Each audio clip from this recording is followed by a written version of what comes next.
Hey guys, it's Bree come to you with the V-Face, and today we have another Ready to Love review. This is season 6, episode 9, the Getaway Shuffle. So this is the trip episode. So this is usually the one time during the season that they can get everybody in one house. This was like just a mini version of the resort. Of the resort season. So everyone is in this big house for the weekend. It is gorgeous house. Just looking at the outside, it was so pretty. And so the first thing that happens, Dakia comes in, Clifton comes in, Joy comes in and was like, I'm sleeping with Clifton. Puts her bag on his bed.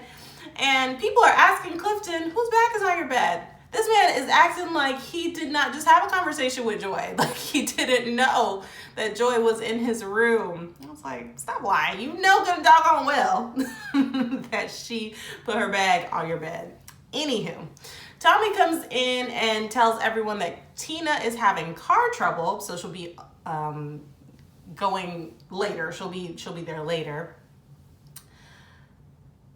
That is not what ended up happening, so we'll get into that later. Tommy also says that there is one man leaving, so it did switch back over to the women, which I thought it might, but I also could see it being, oh, you have another week to eliminate a woman, but yeah, it's a man who is leaving. So Tori and Demetrius are outside. So this is a unique episode because there aren't really dates. It's just conversations happening. So the camera just pans to different people having different conversations. So one of the first conversations you see is Tori and Demetrius having a conversation, a very mature conversation about their shared connection with Sabrina. And while Demetrius isn't really giving anything away, it feels like Tori is being, honest. I mean, he's not giving out details. He's just saying things that we all have seen, and it didn't have to be, you don't have to have an insight into his life to tell. Like, you can see he has been pulling back with Sabrina, and he just mentioned that. And I really liked seeing that conversation because it was such a mature conversation. It wasn't a competition. It wasn't they're butting heads. It seems like they can be, even if they're not friends, and even if they don't wind up being friends after this, they can still be cordial with each other. They can still build each other up and have each other's backs and all of that stuff. And also that scene made me think that perhaps it wasn't this idea of competition that is Tori's issue. It sounds like his issue is with Sabrina and whatever she has been doing. And perhaps her lack of transparency in the beginning to tell him, this is where I am, right? So yeah, that was interesting. It didn't read like Tori is insecure, because if he was, I don't think that conversation would have happened. Whether production put him up to it or not, I feel like the conversation would have gone way left if Tori was an insecure person who just can't stand the idea of dating multiple people. I just don't think that is the case. So then we move over to Donnie and Sabrina, and this is where the conversation comes up about him only having been single for 3 months after his divorce. Now, I don't know how long ago his divorce was, but I can see Sabrina's concern, because why can't you be single for any length of time? Why are you always, and he mentioned something about, the relationships he's been in, great people, but they were just always, not what he was looking for. And I'm like, why are you always looking? What is it that you're trying to fill? I'm curious. Like, why can't you just be single? I was with Sabrina on that front. I feel like I'm not with Sabrina a whole lot, but I was with her on that one. Like, 3 months. 3 months. Anyway, and then we get to Carmen and Paul. Carmen is pouring it on, and she's rubbing Paul's head, and he's feeding her salad, and he was really into that salad. I was like, sir, she's trying to have a conversation with you. He's like, he was not here for the conversation. He was like, I'm really trying to eat the salad. I really am. I understand you're trying to have a conversation, but oh my goodness. I can let you partake with me in the salad, but the salad is going to be the focal point here. And I was like, sir, he does not seem like an affectionate person. or maybe he's just not giving it in this medium, right? So I don't know what the deal is with Carmen and Paul. He doesn't seem very interested in her, to be honest.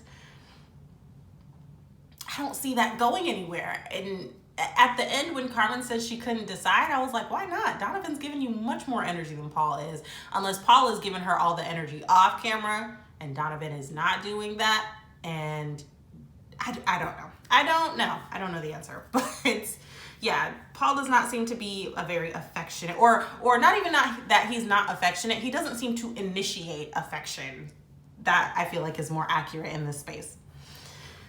And so then you go to the camera pans to Dakia and Clifton. You know, I am looking at my notes and I am just about halfway done. So this must not have been a very packed episode, possibly because there weren't really dates. It's just a lot of bouncing around conversations. So, you know, it's interesting in the sense that you get to see maybe a little bit more of people's comfortability, if I can speak, comfortability with each other. You can kind of see the work that might have been done off camera, right, to solidify these connections and relationships, or that has not been done. And so you see that in the awkwardness in some of the conversations, or just the friendships that have developed. I thought that was cool, just seeing everyone kind of be so cool with each other. Like they're fine having these conversations about other people that they like and other people that they're dating within that process. So, you know, this episode just wasn't giving a whole lot, which I'm not upset about. I think it was very cool just to see people interact. But anyway, back to Dakia and Clifton. That conversation really was nothing but surface. Like Clifton was talking about the weather literally. I just feel like you're at a certain point in this process where I just feel like if the person you claim to have a connection with, there shouldn't be that awkward silence, right? That awkward, I don't know what to actually talk about, so let me talk about the weather. Unless you're avoiding, which is what Dakia seems to think that Clifton is doing, that he is avoiding having the talk with her and basically tell her that I have made my decision, which is fair. I mean, if you're waiting for him to be honest and set the tone of this trip and things like that. But I'm curious why she didn't ask. I think she said something in her confessional that she doesn't want to focus on another person's connection, but she's still waiting for him to be honest with her and say it. But I mean, how long are you going to wait for him to say it? Especially because by the end of this episode, she's saying that his actions are speaking louder than his words are, louder than his weather talk. So I'm curious, if that's something that you want to know, why not just pipe up? And not even necessarily asking him if he's made his decision, if he's made his choice, because granted, they're on a process and they're probably not going to declare their hand so soon. But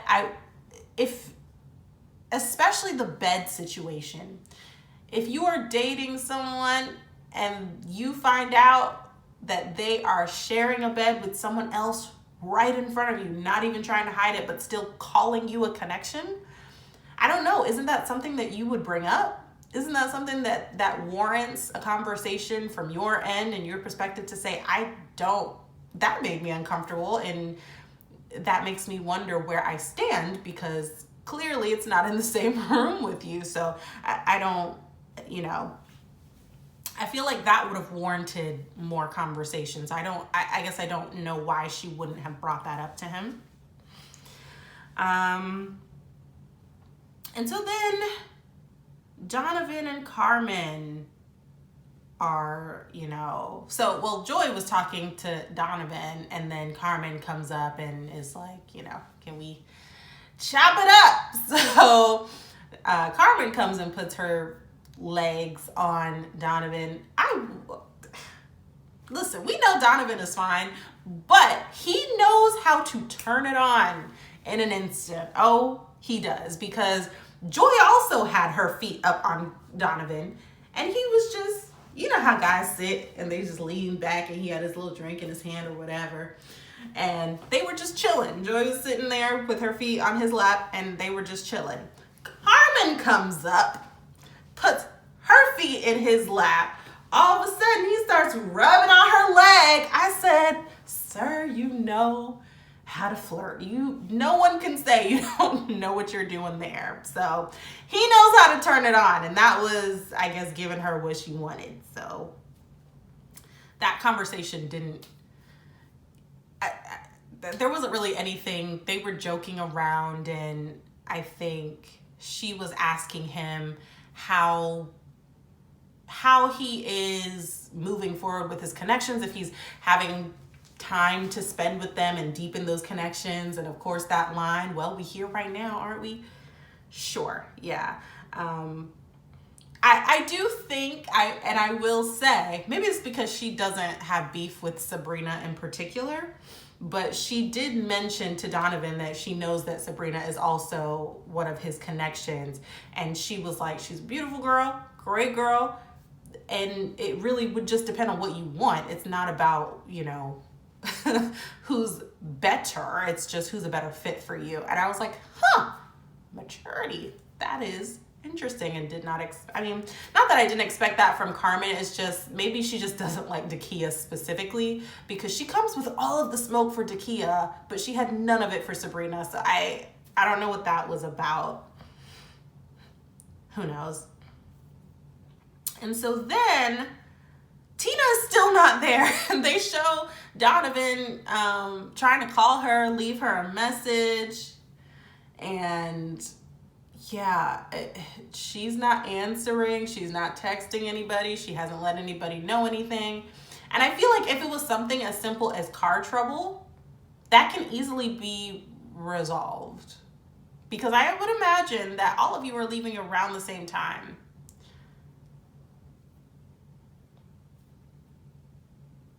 I was gonna say, like, if they're all leaving around the same, I don't know why I had to think that through. But if they're all leaving around the same time, you could have called one of them, one of the guys or one of the girls, and said, hey, I'm having car trouble. Can you just swing by and get me, and I'll just roll with you?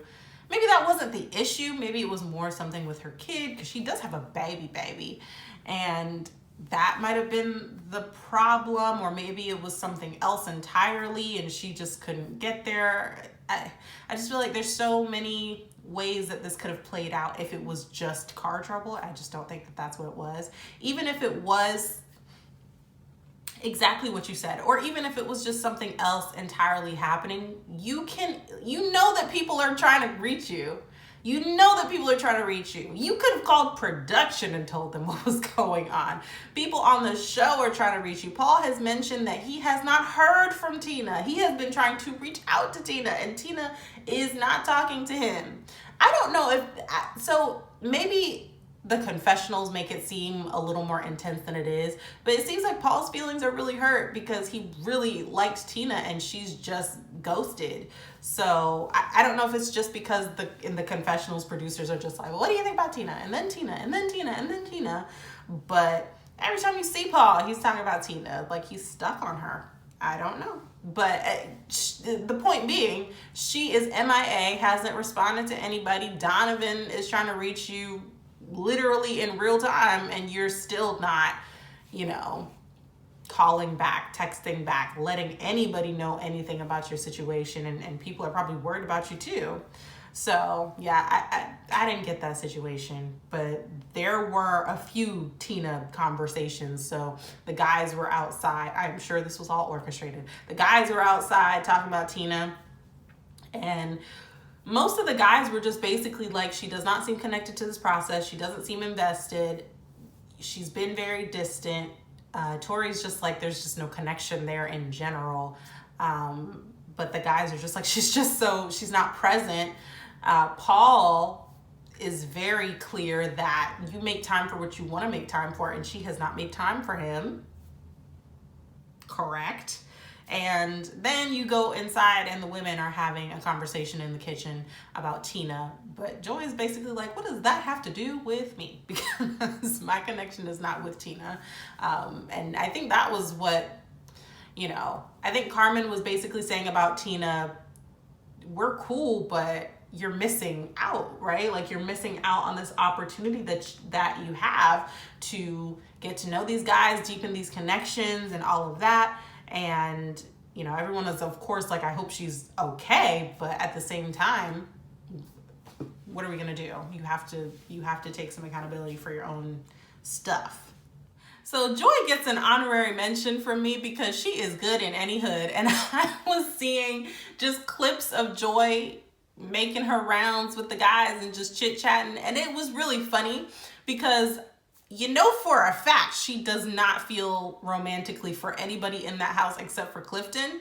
But she is like so comfortable with the guys and they seem comfortable with her. Maybe she's just a cool person to be around, but she was, like we said, legs on Donnie. She was sitting in Paul's lap, like Paul's sitting, I told you, like the guys sit, just lean back, and Joy's just sitting in his lap on the couch. Again, he does not seem to be the one initiating this affection, but she's sitting in Paul's lap. She was hanging with Demetrius, and you know, she came in a room with onesies with Clifton. Joy seems like fun. She also seems like she really can have conversations with anyone. And it doesn't even necessarily have to just be jokey, but she just has this presence that just makes people comfortable around her, which all of them seem comfortable around her. No beef with Carmen, no beef with Dakia, just all comfortable. So I will say I appreciate that moment, just seeing all these clips of Joy with these guys. Like, if you switched up, I am sure any one of these men would be happy to take you up on whatever you got going on. I'm just saying, I feel like Joy has that type of presence. Speaking of onesies with Clifton, Dakia was not feeling that moment. She said in her confessional that she feels like in that moment, it seemed like Clifton's decision was already made because you would have had to make a conscious decision to coordinate onesies with someone, because who just randomly brings onesies to an adult getaway? So you had that conversation. You probably talked about the sleeping arrangements, all of that stuff, and it just felt to her like disrespectful. Disrespectful not in the fact that he's doing anything intentionally to hurt her, but that he is not being clear that the decision is already made. She's just kind of having to deduce by seeing his actions, which I get her point. But I guess you could also make the decision from the deductions to just step away. And you know what? I'm not even going to ask for the clarity because it's right here in my face, which she kind of does at the end in the deliberation when Tommy's asking, you know, who your connections are. And she says, Clifton was my strongest connection, but just seeing him and Joy interact, I don't feel like it's there. Because him and Joy are just so clicked up. So, I mean, I don't know. I feel bad that she feels sad about it because I'm sure she is actually liking this person. You know, you get through this process and you probably really do develop real feelings for someone, especially if you're talking, you know, all these shows with this accelerated dating process. I can imagine your feelings get involved really quickly because you're forced to get deep really quick. Which is unfortunate because you're forced to get deep without an actual commitment from the other person. And then when that person has decided that they want to go in a different direction, you're left with the fallout. So I don't know. This show is not set up for long-lasting relationships, unfortunately, or healing for the people who are going through this process. It's like they just throw you into something. You just kind of have to make the best of it, the best that you can. Tori and Sabrina are having... So before we get to Tori and Sabrina, Sabrina is sitting next to Demetrius at the dinner table. And she makes some comment like, I asked to sit next to you because I'm not actually sure if you like me. Girl, we've been saying that from the first day. That like he doesn't really give much. But now was the problem? I don't know.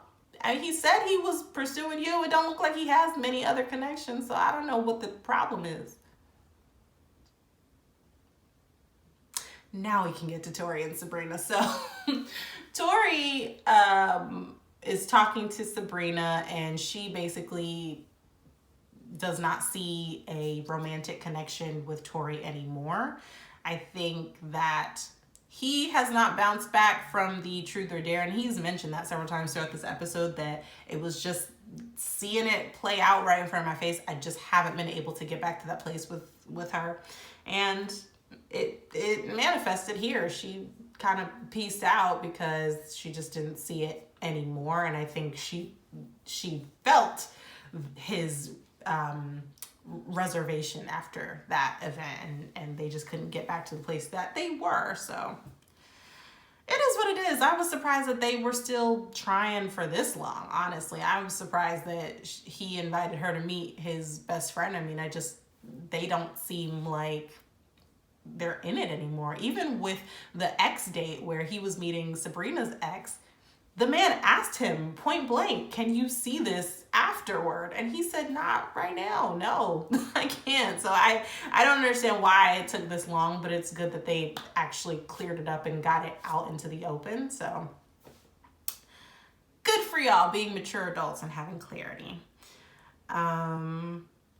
Joy and Clifton. So they wake up together. They're happy, singing, and excited. All of those things. And they go out and, sit outside, and they're having a conversation, and Joy is bringing it up. She's like, you have another connection, so what's really good? And he is talking in circles again. He's just not saying, I have made my decision. I don't know why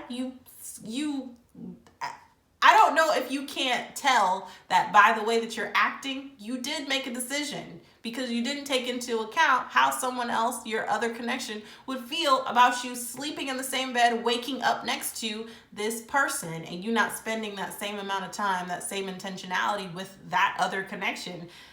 You clearly have made a choice. I don't know why it's so hard to actually say it out loud or just admit to it. So I don't know what that's about. And then Clifton said in the thing, oh, I know Joy has her, or he was talking to Joy. He was like, I know you have your other connection. I said, what connections does Joy have? Joy has told every man here, you know what I'm here for. You know why I'm here. I am here, so I'll get fine. Like, me and Clifton could run off into the sunset right now for all I care. She is not interested in anybody else there. Anyway. And then Dakia and Paul. Dakia and Paul are, out talking by the water and, just having a conversation about their time there and the fact that they kind of got that connection later on in the game. And Paul is being so sweet and so genuine and just complimenting her, but not shallow compliments. Like, of course she's beautiful, but he thinks she's strong, she's a boss in her field, that she is, independent and brave and all of those good things that he's saying about her. And he's saying it in this little raspy voice. I was like, okay, Paul, you out here being smooth now. What is happening? And then, at the end of that conversation, he just says that he wishes that they had time earlier on to spend, or that he had gotten a connection with her a little bit earlier, because now it's just kind of late. And even at deliberation, they were kind of saying it's a little too late.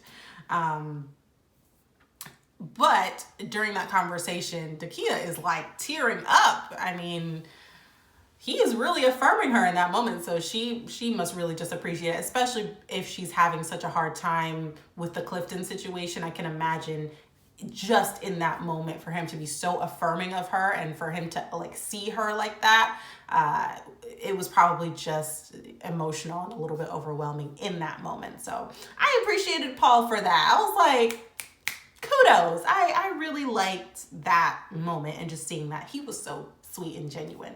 I have said before, he gets it in these individual one-on-one situations. It's just in these group settings, especially with other men, that it gets weird. But in these individual places, he seems so grounded. I don't know what happens, what flips the switch in a group setting, but anyway, yeah, just from that moment alone, I would hate to see Paul go home, but it ends on a cliffhanger. So Sabrina is telling, so she calls Tori up and then she calls Paul up. I said I think Tori's gonna go home next because who else does he have a connection with? But the fact that Paul is in the bottom, I'm concerned about. I'm hoping that because he has still a connection with Carmen and Dakia, that Paul is safe.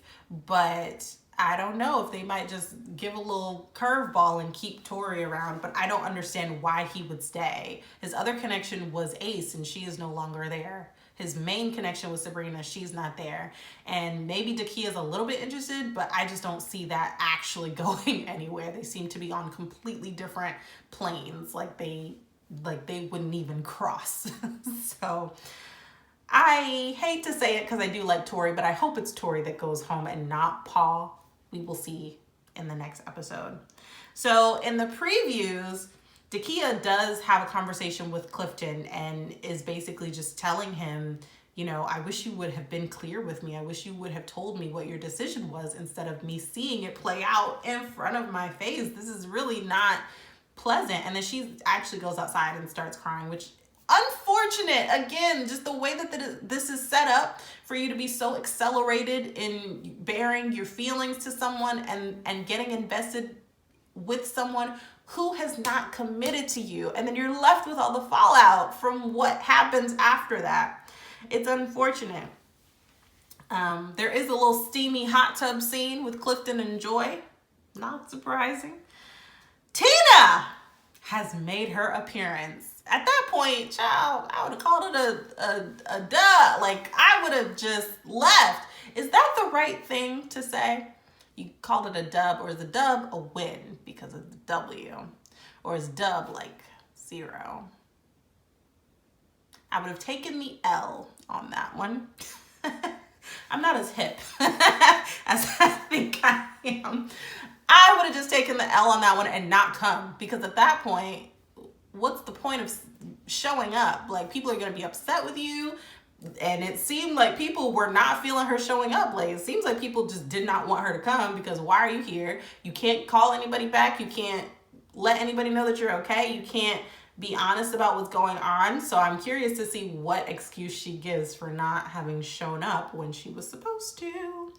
I'm curious as to what is in these people's contracts, because if they might need to beef them up at OWN, because you got people self-eliminating left and right. I feel like that should not be a thing. Like, you can't just do that. Like, you need to. And Tommy in the last episode was like, if somebody's trying to self-eliminate on a date, can you call me? No, because why are people allowed to do that? Like, I'm not going to call you. Production is right here. You handle these people. You corral the folks y'all put on this show. Anyway, at the end of the previews, Dakia and Carmen actually get into it. They start arguing, and I wonder what prompts it, because it's always been on the very edge. Like, they're cordial enough, but they know they don't like each other. But something must have pushed them over the edge, because Dakia and Carmen are getting into it. Dakia says something about being classy, and Carmen is like, well, if you got it, you can put it out there. But if you don't have it, then there's nothing to put out. And Dakia said something about, well, that's the difference between natural and what is purchased. I said, Dakia, she is a quiet storm, and she is very quick-witted. She is very, like, on point. And I said, ma'am. But she's quiet with it, because she didn't get up and do any of this. She said, yeah, it's the difference between natural and purchased. Like, you knew Carmen heard, but she also isn't trying to fight you. So, I don't know. What is happening here? This is a breakdown, and Dakia might be the next person to go home. So, especially if Paul leaves. Oh yeah, she's certainly the next person to go. Oh gosh. We're getting into it. I mean, I feel like this is episode 9. I feel like they get you to 12 and then the reunion and stuff. Or maybe 12 including the reunion. But yeah, regardless, we're almost at the end of the road and it's beefing up the drama a little bit. So I guess we'll see what ends up happening. Excited about next week's episode. This wasn't very packed full of content to talk about. Like, this wasn't chock full of people going on dates and group dates and those dynamics. It was literally just PC conversations that you're seeing. So I was interested. It was a good episode. It just wasn't dramatic, really. So excited for next week's episode. Thank you guys for watching. Don't forget to like, comment, and subscribe, and I will see you in my next one. Bye.